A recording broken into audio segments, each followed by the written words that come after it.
Hobbits are not a utopian vision, or recommended as an ideal in their own or any age. They, as all peoples and their situations, are an historical accident, as the elves point out to Frodo, and an impermanent one in the long view. I am not a reformer nor an embalmer. I am not a reformer by exercise of power, since it seems doomed to Sarumanism. But embalming has its own punishments. Welcome to Shire Reckoning. I'm Alistair Stevens. That excerpt comes from letter 154, written by Professor Tolkien to Naomi Mitchison, and it outlines part of the paradox of Tolkien's view of the world, of the nature of the Shire. It isn't a utopia in that it was never created to be perfect. It isn't permanent, which is an important aspect of perfection. If something is perfect, objectively, philosophically, then it has to both be without flaw and endure. Temporality might be seen as a kind of imperfection, after all. Tolkien sees himself, as he says in that excerpt, as neither a reformer, not a progressive, seeking to actively build a better world, or at least a different world, or an embalmer, a conservative, someone seeking to preserve what has been and to resist change. Rather, he sees himself, he sees the Shire, he sees Hobbit culture, he sees all of England, he sees all that there is as temporary products of history, a crash together of objects existing in phenomenological time combined to create this specific moment, this specific set of circumstances. I mention this as we get into the text of The Hobbit to encourage us to look at the Shire with fresh eyes, to try to parse it as a specific time and place rather than a golden hazed memory of yesteryear or an opening montage in one of the Peter Jackson movies, right? Tolkien's stories, for all that they are at the highest level, oriented around the passage of time, that is, the passage of history, the decline and fall from the very beginning of creation to the dawn of the Fourth Age. Though they are obsessed and operate functionally within the span of time, they are also anchored precisely, beautifully, evocatively in the geography of Middle-earth, in the cultures that inhabit that space, in the way that those cultures change or do not change. In this way, the Shire is distinct, I think, from any other place in Middle-earth, particularly in this book, wherein the world as it's presented consists of a series of obstacles and thresholds. The world, as we see it in The Hobbit, it feels so dismissive to say, it's kind of like a level in a video game, but here's the thing, it is kind of like a level in a video game. It is a series of challenges, of obstacles, of confrontations, of resolutions, and of transitions and transformations that come from a kind of benevolent presence, right? I'm thinking, of course, most markedly of Rivendell, but you can also argue other phases in this journey too reward Bilbo with a kind of transformation, as it were. I'm greeting here Glorfin David and Chris Stevens both in the chat. It's good to have you guys with me tonight. Thank you for being here. It's a fun one. It's going to be a really fun discussion. And I should mention right now, because I haven't really been promoting this as well as I should, but if you, dear listener at home, are supporting me on Patreon, then after the live show, you will be able to join me over on the Patreon page, I guess technically on a YouTube video that is just unlisted but posted to the Patreon page, for the first Last Call at the Green Dragon, a bonus episode after the main show where we talk about really whatever we want. More on that later in the show.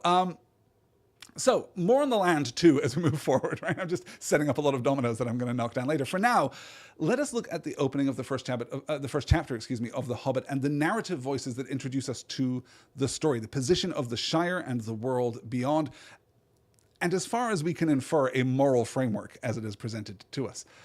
The first narrative maneuver that we see in The Hobbit is perhaps the most important in the entire book. It is, thanks to that incredibly powerful first line and the paragraph that flows from it, it is an introduction to, and crucially, a normalization of Bilbo's character and circumstances. The first handful of pages are dedicated almost in their entirety to positioning Bilbo as a reader surrogate, or at least as a reader POV figure. He is a little magical, he is a little unusual, Hobbiton is a little strange, Bag End is a little strange, but really, he's just like you, reader of the book. Sure, he lives in a hole in the ground, but that hole in the ground is full of familiar features. Quote, bedrooms and bathrooms and cellars, pantries, lots of these wardrobes. He had whole rooms dedicated to clothes, kitchens, dining rooms.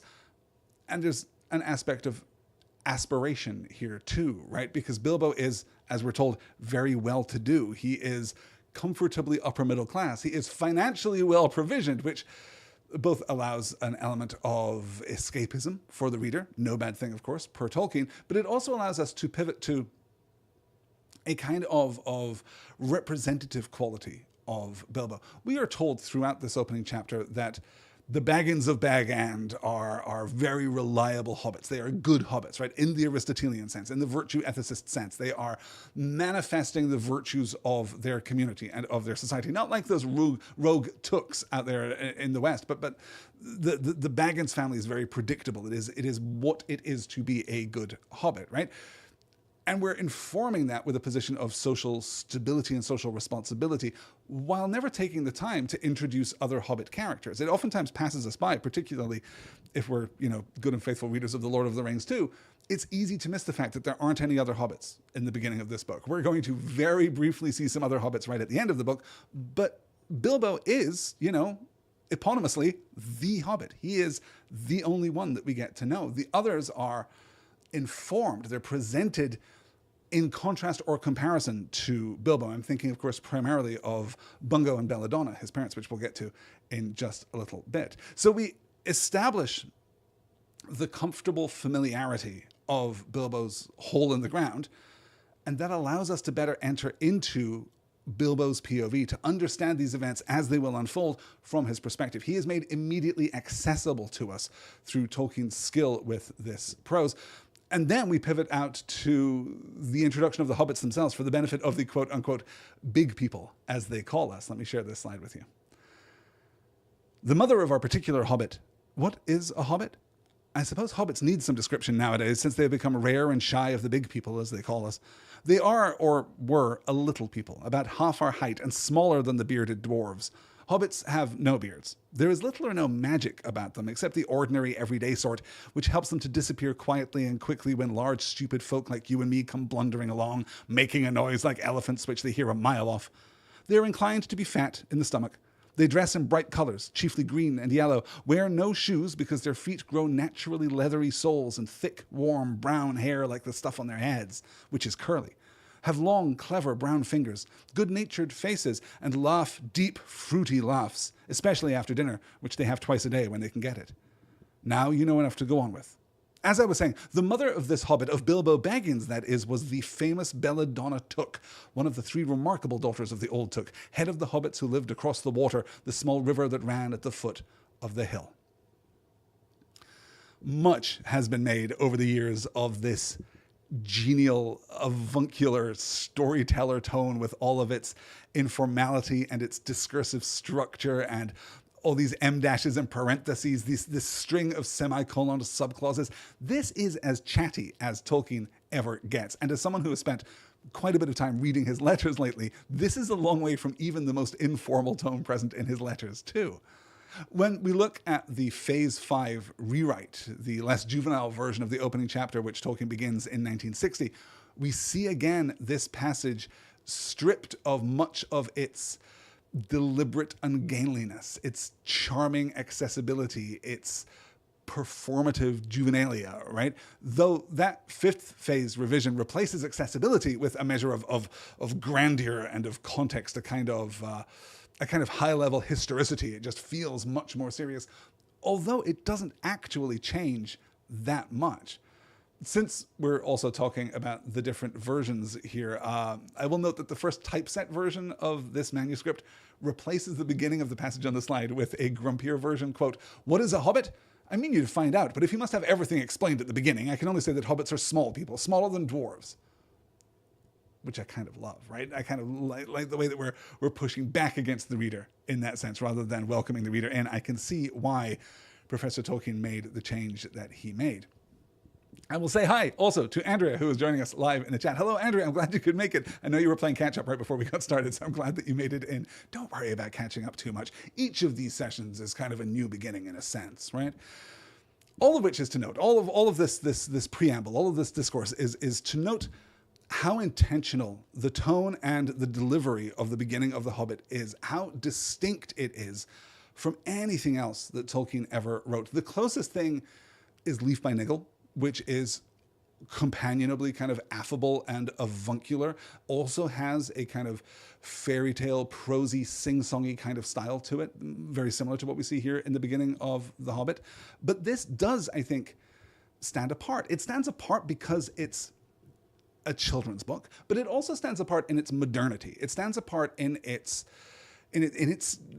raw 20th century-ness, right? There's no staid formality to the narrative voice in these opening pages. We're going to get some really formal stuff in The Hobbit, stuff that would surprise you if you had just read these opening pages.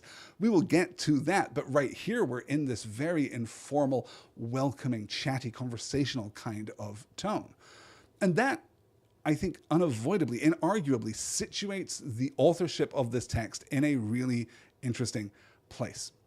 A lot of what comes can be directly or indirectly attributed to Bilbo, right? But this conversational manner is distinct. It's obviously post hoc.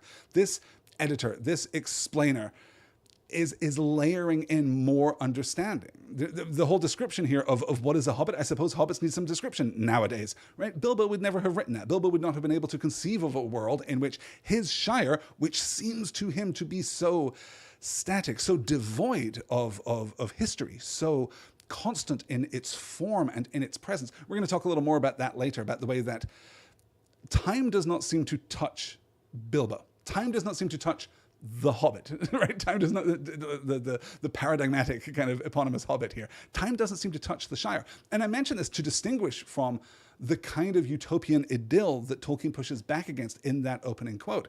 It's not conceived as a utopia, but it does seem to the residents of the Shire in this moment to be something of a utopia.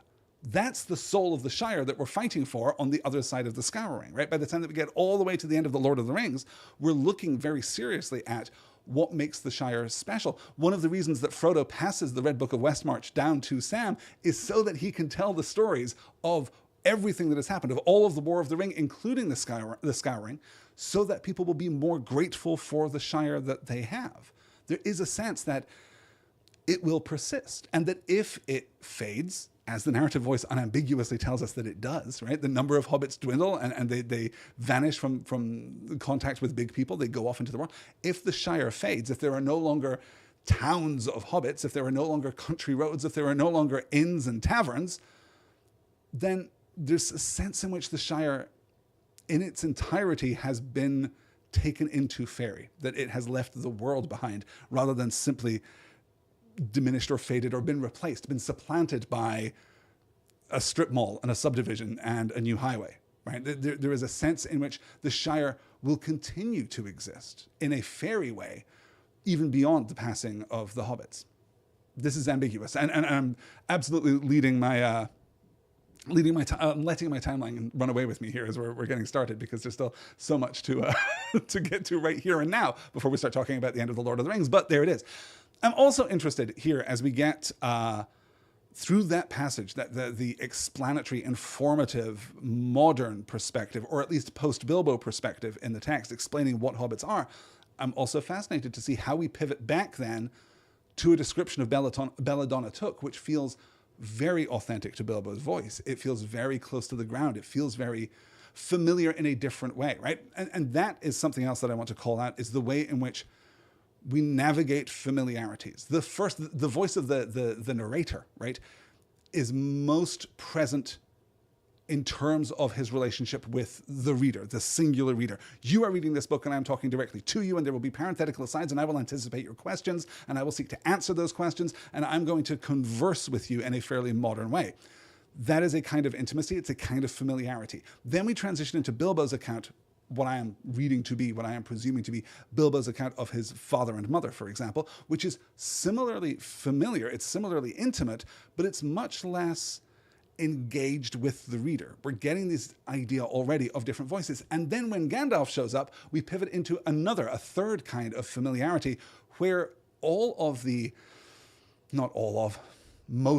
vast majority of the wit and the cleverness of the narrative voice disappears and is replaced by wit and cleverness in the attributed dialogue. The narrative voice largely retreats so that we can pay attention to what Bilbo and Gandalf are saying to one another on that morning long ago in the quiet of the world, when there was less noise and more green. Which leads us, I suppose, back to the idea of the land and the way in which the Shire is not utopian in the sense of its developed culture. It's not utopian in the sense of its geography, right? It does not endure. If it is utopian, if it catches the imagination, if it provokes a certain wistfulness in the reader, it is the wistfulness of myth, I think. It is the wistfulness of fairy. We are not remembering an actual historical period. We're not remembering an actual set of circumstances. We're not remembering a small, brief temporal window when the world seemed wide and quiet and open. We're remembering an idea of those things, which of course is explicit from Tolkien because he is situating the Shire even in the bounds of The Hobbit, right? Even in terms of this single children's book, he is still situating the Shire as that Eden, that England, right? Jerusalem, England's green and pleasant land. That he's still drawing that forceful comparison, even after, years after the etiological impulse has faded, when he's no longer really trying to offer an account of the foundation of England geographically and physically. He's just trying to evoke some of that cultural inheritance, I think. Glorfin David says, is there an origin story for the name Belladonna? It's quite Italian. Fair lady or similar. I think it is absolutely Italian. We push this out just a little bit, right?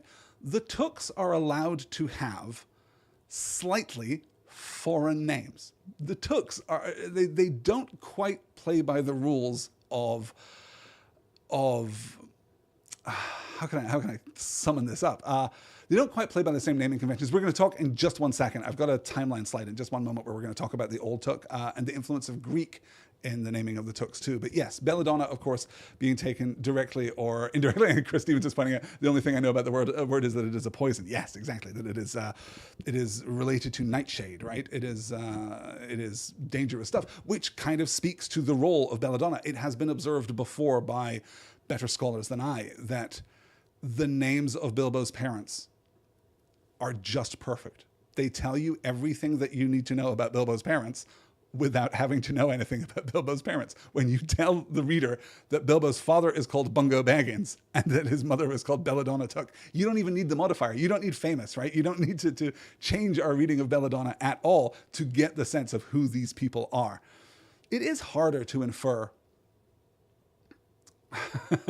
It is harder to determine the virtue of their marriage, I suppose, or to speculate about how their marriage worked. You know what? We're going to get into that because I have some interesting notes on Belladonna Took to get to. Yes, and Chris is saying, and tomatoes. Yeah, no, all part of the Nightshade family. Yes, absolutely.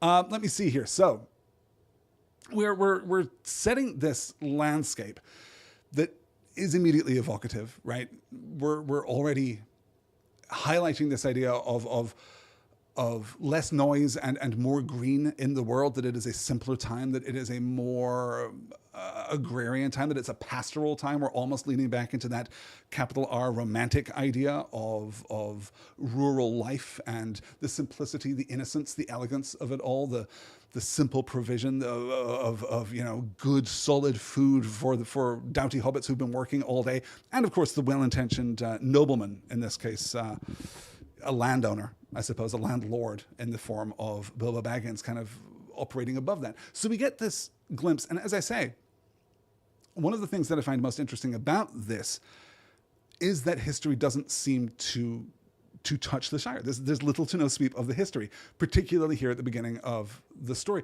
We're interested in genealogy. We're interested in family history. We remember the tales of Gandalf coming to Hobbiton before the death of the Old Took. There's a tension already, I think, between that sense of time passing and the foundational axiomatic identity of the Shire, capital T, capital S, the hill, capital T, capital H, the water, capital T, capital W, right? We're getting all of these very firm and definite proper nouns because we don't need more than this. This is all that there is. So it is a land unto itself. It is a time unto itself. It is solid as a foundation from which Bilbo can begin this journey, but its fixedness is deceptive, I think. Though I say that, right? Because obviously at some point we're going to talk about the scouring of the Shire. At some point we're going to demonstrate forcefully that the Shire is not immune from the passage of time. It is not immune from malevolence. It is not immune from the slow and subtle collapse of civilization over the ages, right? It is not immune, most crucially perhaps, to magic leaving the world. But at the same time, it is. At the same time, it is, right? Because what do we do after the scouring of the Shire? We absolutely painstakingly restore the Shire. The Shire, as Eleanor Gamgee, later Gardner, right? As Eleanor grows up in the Shire after the Lord of the Rings, it would be indistinguishable, I think, to her from the Shire that Bilbo grew up in, except for the stories of the War of the Ring and the Scouring. We're going to continue to keep track of that because this idea of the Shire as a fixed, safe place is crucial if we are to understand the importance of Bilbo's journey there and back again. That this book doesn't have, in literary terms, a chiastic structure, right? It doesn't mirror itself. It doesn't become reflective at the midpoint. It kind of does, except that the midpoint is effectively almost the end of the book, right? Because the return journey takes such little time. It gets such little emphasis. It gets such little attention. It is a different kind of journey because Bilbo has been in part transformed and in part, most crucially, not at all transformed. He is still Bilbo Baggins. He's also a little more Bilbo Took. He's kind of got both sides going on as we get toward the end of the story. We're going to talk more about Took and Baggins as we get into later chapters, for sure. For now, since I brought it up, let's take a look at this timeline, because part of the problem here, part of the challenge as someone who is reading The Hobbit, particularly after reading The Silmarillion or after reading The Lord of the Rings, is that it does feel timeless. It is difficult to get a handle on the passage of time because everything feels timeless in a fairy way, right? It feels as though this is kind of the status quo that we've been pursuing forever, that maybe, there has always been a Baggins at Bag End, and maybe for all intents and purposes, it may as well have been Bilbo. Like, everyone is there. Yes, he had parents. Yes, like, things change, but not meaningfully. They may have always have changed, right? Let's take a look at the timeline just so we can lay this out a little bit. We begin in 1158 of Shire Reckoning, which is the year that, during the Long Winter, Gandalf discovers the Shire. This is the first time that he stumbles across the Shire and really likes the hobbits. The Long Winter is just a long winter. Gandalf actually helps the hobbits survive that winter. It's 5 months, I believe, of snow and deprivation. That's in, as I say, 1158 by Shire Reckoning. From there, we jump ahead to 1290 of Shire Reckoning, the birth of one Bilbo Baggins.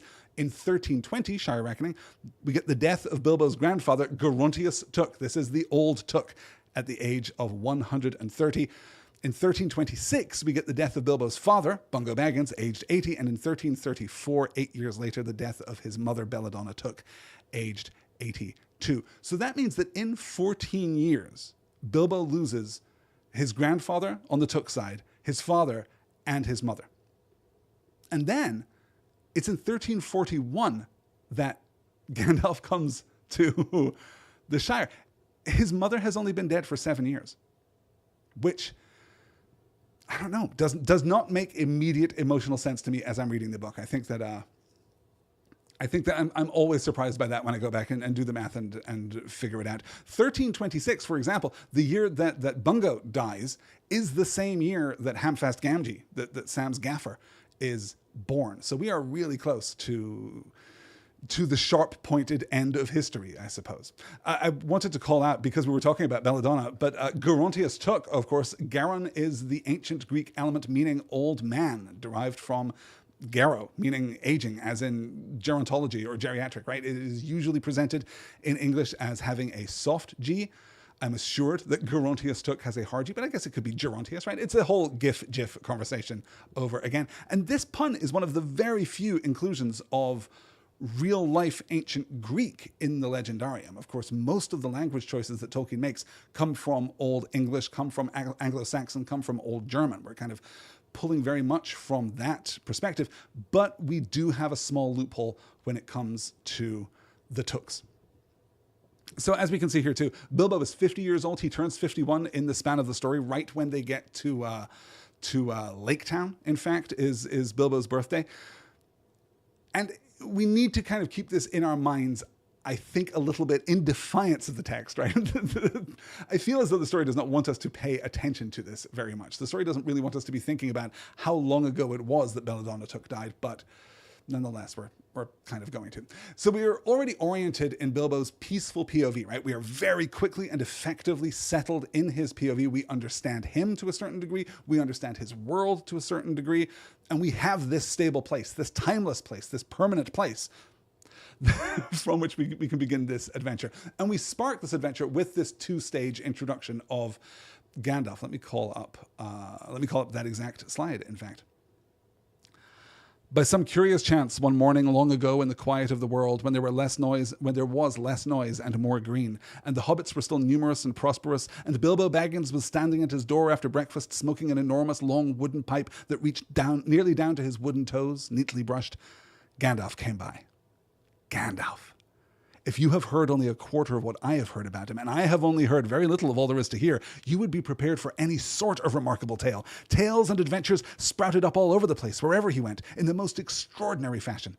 He had not been down that way under the hill for ages and ages, not since his friend the old Took died. In fact, had died, in fact, and the hobbits had almost forgotten what he looked like. He had been away over the hill and across the water on businesses of his own since they were small hobbit boys and hobbit girls. The detail here, that Gandalf hasn't been by for 20 years, and so the hobbits have almost forgotten what he looks like, seems a little incompatible with his obvious reputation, right? Except that, as I say, history only touches the Shire lightly. There is not a lot of active memory here, partly because the world is pleasant right now today, partly because the events of the past have all kind of receded into this hazy, nostalgic, capital P past that we can remember and feel wistful for, but isn't really present in any ways.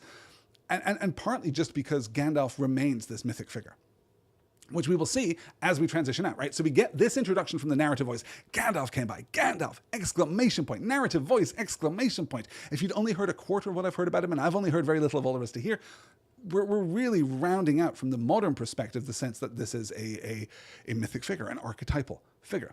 And then we transition away from the narrative voice into the voice of Bilbo himself in attributed dialogue. Did Bilbo write this? Is this the product of a later author? It's difficult to be sure. It feels like Bilbo, I would say, but it's difficult to interpret it clearly. Let's take a look. Gandalf! Gandalf! Good gracious me, not the wandering wizard that gave old Took a pair of magic diamond studs that fastened themselves and never came undone till ordered. Not the fellow who used to tell such wonderful tales at parties about dragons and goblins and giants and the rescue of princesses and the unexpected luck of widows' sons. Not the man that used to make such particularly excellent fireworks. I remember those. Old Took used to have them on Midsummer's Eve. Splendid! They used to go up like great lilies and snapdragons and laburnums of fire and hang in the twilight all evening. You will notice already that Mr. Baggins was not quite so prosy as he liked to believe. Also, that he was very fond of flowers. Dear me, he went on, not the Gandalf who was responsible for so many quiet lads and lasses going off into the blue for mad adventures, anything from climbing trees to visiting elves or sailing in ships, sailing to other shores. Bless me, life used to be quite you used to upset things badly in these parts once upon a time. I beg your pardon, but I had no idea you were still in business. Two back-to-back instances of Bilbo's prosy, Bagginsy nature being questioned. One narratively and one in the attributed dialogue, right? The first, you will notice already that Mr. Baggins was not quite so prosy as he liked to believe, introducing already this idea that the Baggins side is prose and the Took is poetry, that one is practical and one is romantic. This division within Bilbo is going to be one of those almost antithetical pairings which Tolkien so loves to explore and to hold in suspension together, to use each side of this duality to illustrate the other, to draw contrast with the other, to sharpen and to heighten and to intensify the other. We use grief to contrast with and sharpen our sense of joy, and vice versa. And throughout The Hobbit, a much more, I guess, emotionally grounded kind of book, broadly, right? There are certainly some moments, but generally speaking, the juvenile audience of The Hobbit is going to understand what everyone is feeling at every part of the story. But even here, we use this sense of home and adventure, sense of prose and of poetry, sense of comfort and of heroism, the clash of Baggins and Took, and the complement of Baggins and Took. We use this antithetical duality to fully round out and to illustrate Bilbo's character, and each side complements and illustrates the other. It is an incredibly sophisticated and well-rendered piece of characterization, and it's introduced here already, right? Baggins was not quite so prosy as he liked to believe. Also, he was very fond of flowers. And then we get in-universe, we get the diegetic acknowledgement of the same thing. Bless me, life used to be quite I mean, you used to upset things badly in these parts once upon a time. Even here, Bilbo, to whom we have just been introduced as the most hobbity hobbit who ever hobbited, right? The archetypal hobbit. Even here, his nature is more complex. He is caught between these two sides. Glorfin David is asking in the chat, is a hobbit girl a hobbit? I like that. I can't deny that I do. Lads and lasses is the common terminology, but, you know, interpretation is a wild free frontier. So I think that you can decide for yourself that it's hobbit, unless the text tells us to the contrary that that's the case. One point that jumped out here for me is I was reading it just this time, in fact, and I was thinking in particular of the presence of Bilbo's parents on the periphery of the story, the way that the Baggins and the Took are illustrated, even in absentia, by Bungo and Belladonna, is that Gandalf makes two references to Belladonna in this opening sequence. Quote, "To think that I should have lived to be good morninged by Belladonna Took's son, as if I was selling buttons at the door, and indeed for your old grandfather Took's sake and for the sake of poor Belladonna, I will give you what you have asked for," right? Which is, of course, his pardon in that incident. Gandalf's lines here, his references to Belladonna, account for half the mentions of Belladonna in the book. We get 2 from the narrator earlier in the chapter, and 2 right here, and that is it. That is a wrap. Bungo is going to be referred to several times as we move through the book, but usually as a emotional touchstone for Bilbo when he is actually having an adventure. But that's it for Belladonna. Now, obviously, we have just established that Gandalf was friends with the Old Took and came often to the Shire, so he presumably met the Old Took's daughter Belladonna many times. We are also told that Belladonna had no more adventures once she married Bungo Baggins, which certainly implies that she had some adventures before marrying Bungo Baggins. Bilbo here tells us that hobbit lads and lasses would go off with Gandalf, from climbing trees to sailing to other lands. Parenthetically, I don't know which other lands they would be sailing to. I'm not completely sure on that. I feel like that might just be rumor and supposition, but still, nonetheless. But my headcanon is now absolutely that Belladonna Took used to go off on adventures with Gandalf. I don't care so much for Rings of Power. I don't need a hunting golem. I don't need the adventures of young Aragorn, the young Aragorn Chronicles or whatever. What I want is Belladonna Took's adventures with Gandalf. I think that's it. And at this point, I will be making no speculations of a salacious sort. Excuse me. I'm absolutely sure there's fan fiction about that out there, but I don't need it. About Gandalf being the origin of the fairy blood in the Took line, right? You'll remember that there's that throwaway line. I mean, don't get me wrong. Were I a fan fiction author, were I that kind of person, if my creativity manifested in that way, I might be tempted to write a story in which Gandalf was Bilbo's dad. It's something. It's something. From there, we can skip ahead and introduce the dwarves. Of course, introduce our fine comic troupe, as Baron will call them later. Pulling a very similar kind of trick, actually, as they do here at Bilbo's house. We get Dwalin and Balin and Keely and Feely and Dory and Nori and Ori and Owen and Glowin and Biffer and Boffer and Bomber, and finally Thorin Oakenshield himself. Introducing the dwarves like this is effective both as a narrative device, both as a means of illustrating and simultaneously bypassing Bilbo's most Baggins-ish tendencies, right? If all of these dwarves, showed up at his door all at once, he might be tempted just to pretend that he wasn't home, or find some excuse to sneak out and go down to the Green Dragon and leave them to it. But introducing them in this cascade is very effective narratively. Also, it allows us to get to know these dwarves and get the sketch of their personalities at least a little. And also, of course, it works comedically too. It's all very safe and cozy and appropriate. The dwarves may not be terribly respectful by Bilbo's standards, but they're certainly courteous enough on the page. From their greetings and their offers of service, we get that moment when Bilbo has that exasperated, right? Probably my favorite line in this chapter, arguably my favorite line in all of The Hobbit. "Confusticate and bebother these dwarves," he said aloud. "Why don't they come and lend a hand?" Which works out great. And they do. They appear and begin to lend a hand. And then they tease Bilbo with the first song in the book.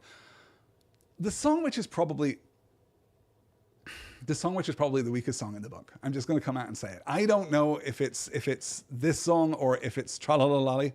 Tra-la-la-lolly is also not maybe my favorite song. There are great songs. We're going to talk about one in just a few moments. But this is probably the weakest in the book because it is deliberately juvenile and anarchic and almost ungainly. It's almost poorly formed in order to be more accessible. It feels, I don't know. It feels like something that would be sung by the Lost Boys in Neverland, particularly in the Steven Spielberg movie Hook, right? It feels like it's got like attitude to it, but it's kind of a fairly toothless attitude in that way. Then we introduce one of the abiding mysteries of The Hobbit, the question that Tolkien himself was perplexed by while composing that fifth phase revision of the manuscript, that 1960 revision of the manuscript.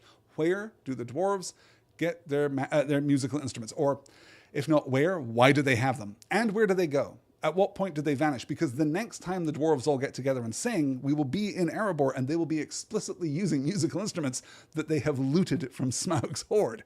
So what happens to the vials as big as them in the cases of Dwalin and Balin? Why do they have them? Why is it completely arguable that the dwarves are unarmed?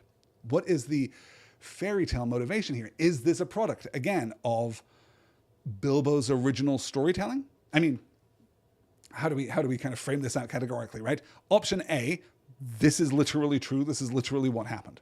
Option B, Bilbo's making the story more fun. Bilbo's making it kind of a fairy tale adventure. He's just adding in some details. Maybe one of them had a pipe. Maybe a couple had a flute, right? Maybe there was some music and Bilbo was just exaggerating a little bit. Possibly it wasn't Bilbo. Possibly it was a later author. Possibly it was a 20th century author. Possibly it was someone kind of rounding out and bowdlerizing the story a little bit, making it more accessible for modern children, really leaning into the juvenilia here. And I ask this not to nitpick the story, right? This is not a CinemaSins, why do the dwarves have musical instruments? It's something much more pervasive than that. And it's something that's going to open up interpretive opportunities for us as we move through the book as a whole. Because this question, in effect, this question is going to recur at various points in our reading of The Hobbit. And the question is this: do the dwarves really have musical instruments as depicted on the page? Because we know how painstaking Tolkien was. He could have revised his way out of this. He could have changed his mind, particularly when we get to the second edition, particularly when he is coming to this book with the explicit intent of making it a little bit more Lord of the Rings-esque, right? He's trying to kind of make it compatible with that story which is about to be published. This is the revision, the second edition revision, the fifth imprint, where he changes the Riddle in the Dark chapters to properly reflect the nature of the ring and the nature of Gollum as he has come to understand it in the years since the first publication. So we're forced to ask, is Bilbo an unreliable narrator? Is there another, more modern, unreliable narrator? How do we really understand these events? To what degree are we willing to flex the narrative in order to make these incidental details fit with our understanding of the world, right? Part of the reading strategy that we're taking here is not a fixed, close reading perspective. We're not just taking the text that's on the page. We're also taking the broader aesthetic regime. We're also taking the accompanying material. We're also recognizing that The Hobbit is a piece of work that is also produced in phenomenological time alongside the stories of the Elder Days.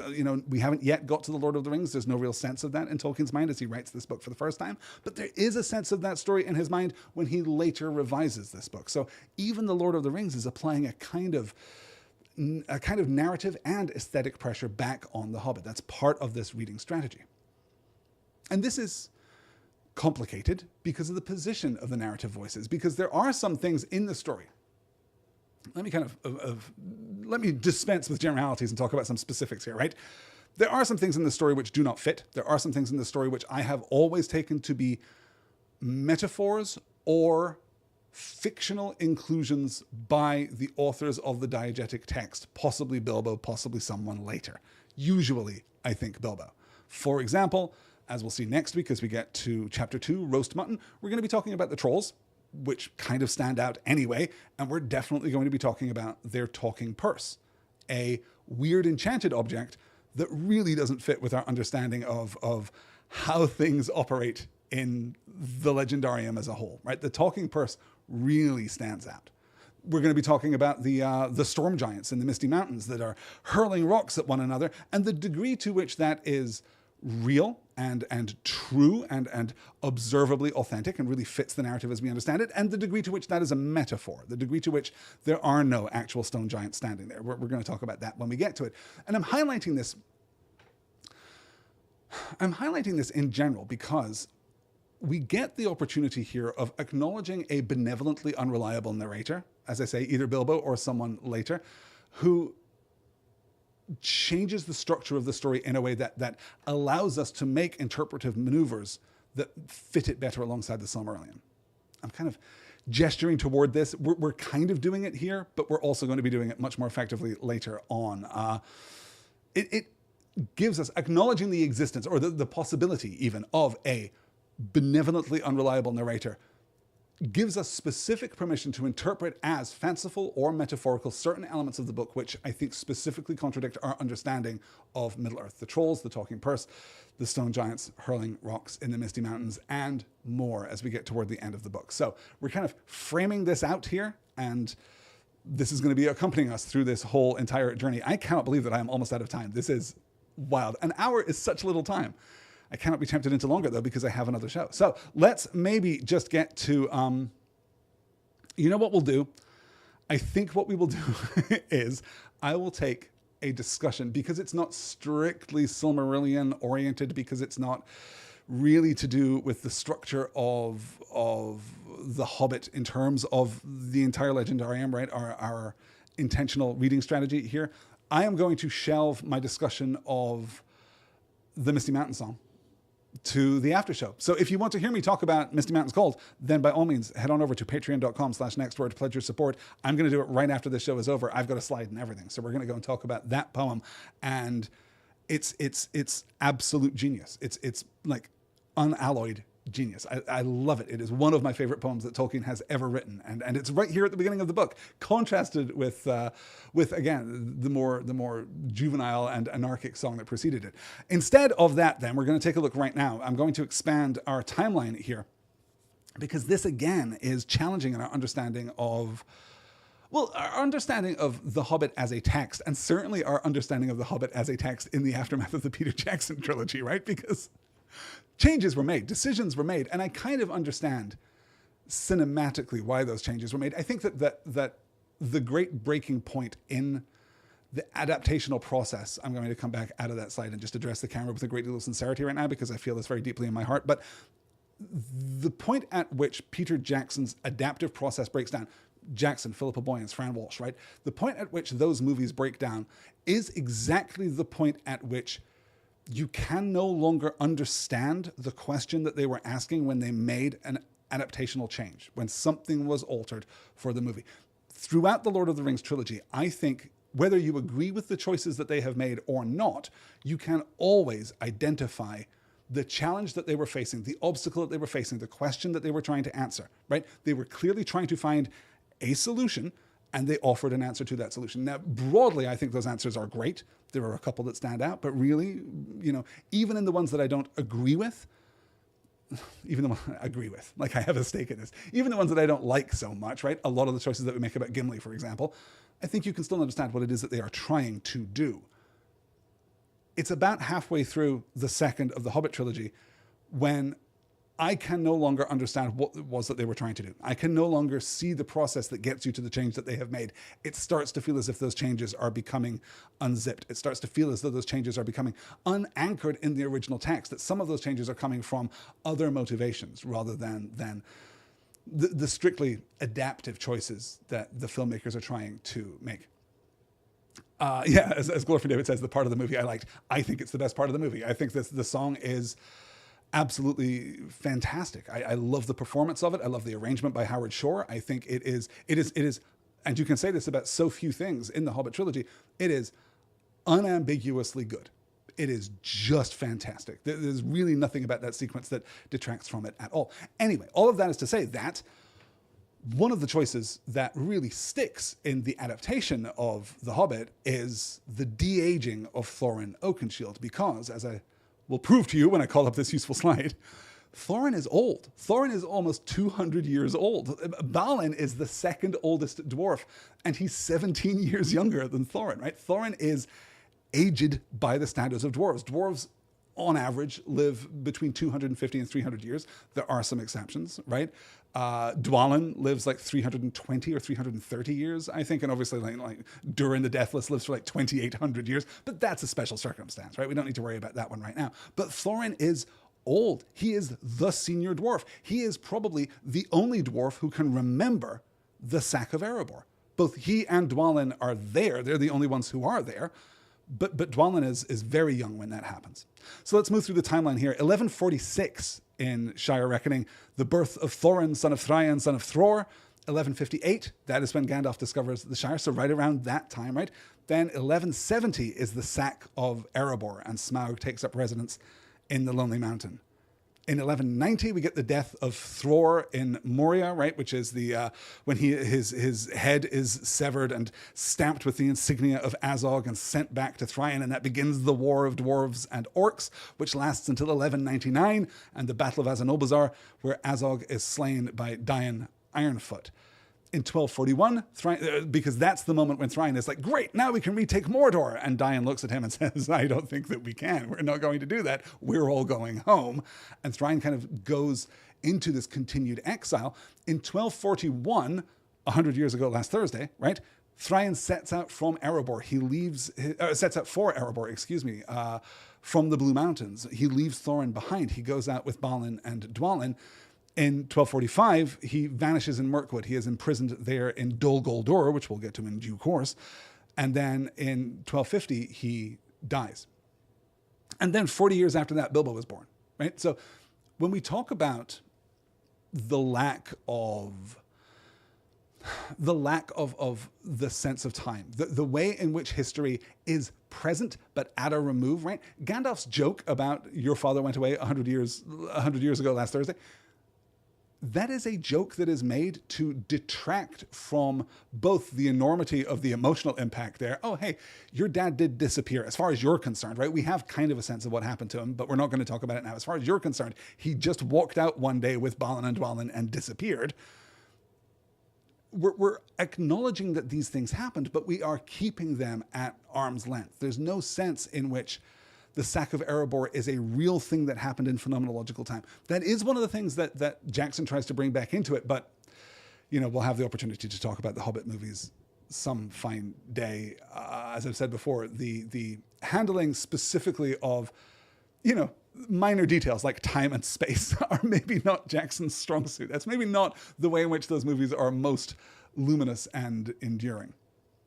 So as I say, Thorin is 200 years old, which completely changes our understanding of the interaction between Thorin and Bilbo. And what's fascinating about that, I think, certainly the movie has kind of supplanted, for a lot of modern readers, has supplanted the original textual idea of their relationship, but we spend so little time leaning on it in the text. We spend so little time gesturing toward the fact that Thorin is a dwarf of quite significant age, right? His seniority comes from his position. We understand that because he is the exiled king under the mountain, right? Because he is this dispossessed king, that he has an authority. But Tolkien is again leaning into these medieval ideas about seniority, about age, about wisdom, about gravitas and power. There's a reason that Gandalf looks old, right? Gandalf is old, but also looks old, has also looked old ever since he wasn't old, and will continue to look old even when he is no longer old, presumably. I don't know, maybe he will change his shape once he gets back to Valinor, right?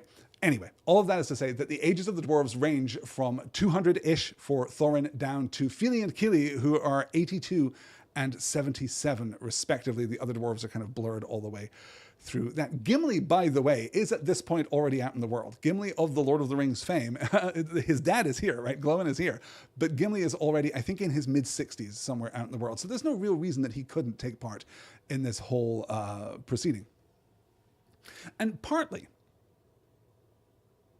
I'm trying to arrive at a foundational position, at an interpretive move. I'm trying to arrive at a kind of a little aphoristic piece of wisdom that I can give you about how The Hobbit as a book is treating the passage of time, and I'm just not sure that I've got one. because it is going to continue to be a challenge. It's going to continue to be a challenge as we get to Rivendell, as we get to Thranduil's halls, right? As we get certainly to Lake Town and we start dealing with the actual generational aftermath of the sacking of Erebor, I think we're going to be running into this again and again in a way that is very distinct from The Lord of the Rings, in a way that is very distinct in a different way from the Silmarillion as it's presented, as the Lost Tales as they are presented, right? Wherein, as I say, the sweep of time is so important. The sweep of time is so, the sweep of time, the arc of history is so important in those stories. Whereas The Hobbit remains charmingly hermetic. It remains charmingly sealed off. There is a sense that is exacerbated by the picaresque structure of the story as Bilbo progresses from place to place, from adventure to adventure, right? He's kind of moving through these vignettes. He's moving through these video game levels as he's progressing toward the Lonely Mountain. And then we don't get the return journey in any kind of real and developed depth. We get a very small, short, encapsulated version of it, which just makes it feel like a different kind of incidental journey on the road, unless you're reading very carefully, unless you're really leaning into the themes at that point. But the product of that is that the moving pieces of Middle-earth in this book feel static. The ways in which we address character development or character arc in the, thuddingly modern sense, right? Every character has to change and they have to change by the third page. This is still Tolkien, so it's a little bit more ambitious than that. It's a little bit more carefree than that. Carefree is exactly the wrong word to use, but a little less constrained, a little less restricted, a little less didactic than the modern versions of the story would be. I'm thinking here, for example, of the Peter Jackson adaptation and the choice to have Aragorn feel conflicted about his throne, feel conflicted about his crown, feel conflicted about his role in the world, which of course Book Aragorn doesn't, because Book Aragorn knows what is up. He doesn't have to have that, because heroes in the Aragornoic mode, I'm going to make that up, and that's just a thing that's going to happen on a podcast. Heroes in that mode don't have to arc. They don't have to face their demons. They don't have. That's just not a thing that is expected of that kind of heroic archetype. And these characters kind of share that similar fairy tale archetype. There's no moral lesson, really, right? Obviously, all of this comes with an asterisk for Thorin right at the end, and for Bilbo in a much quieter, more internal way. It is entirely possible that you can read this book and believe that Bilbo has not really been changed at all by his adventure. His change is very slight. It is a subtle thing, which is masterfully done. But the consequence of this is that The Hobbit feels sealed. It feels as though these events do not touch other events. So one of the things that I do want to do as we move forward, because it is one of the things that Tolkien was thinking about both while writing The Hobbit, while writing The Lord of the Rings, and then later revising The Hobbit, right? One of the things that he was thinking about is, how do these events touch the other parts of the world? What are the consequences? How do these things fit together? He is situating The Hobbit in this wider world, and I want to explore as fully as we can as we move forward that kind of interpretation. I want to see what we can find, what we can shake out of this book that really stands out as connecting us back to the Legendarium as a whole. That, I think, is going to do it. We're almost at an hour. I may have to revise my idea that this show is only ever going to be an hour, but we'll see how that goes. That feels, after doing all of these, 2+ hour shows sometimes over on Stars and Swords looking at the Silmarillion, an hour feels breezy. It feels as though by the time I'm settled in and ready to go, it's kind of drawing to a close already. So we will conclude it right there. That will do it for this episode of Shire Reckoning. Next week, we will get to Chapter 2, Roast Mutton, in which we begin the adventure proper. We confront the trolls and we see how we can understand the talking purse within the span of the other Legendarium. We're going to be talking about other things that talk across the entire Legendarium.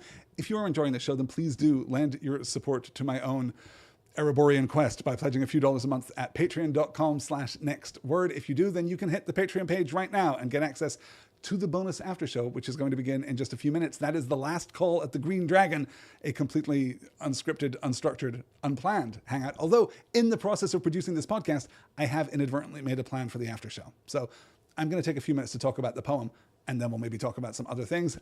That show is going to get started in just a few minutes. After we're done, it will live forever over there on the Patreon page. So if you are listening to this in October of 2028, then I can tell you with confidence that there is a huge archive of Last Call episodes already available on the Patreon page. Don't miss them. Thank you so much for joining me, you guys. Thank you so much to Chris and to Andrew and to Glorfin David for being here live. It has been an absolute blast. Please do get in touch with your thoughts, your responses, your own interpretations of the text. If you are taking a different interpretive maneuver as we are moving through this reading, then please do get in touch and let me know how that is going. You can contact me always, Shire Reckoning Pod, wherever you find things on the internet, or by emailing directly, shirereckoningpod@gmail.com. I will talk to you all again on Sunday for the main show, next Tuesday for the second chapter of The Hobbit. Until then, stay confusticated and bebothered, or at least bewildered and bewothered. Good night.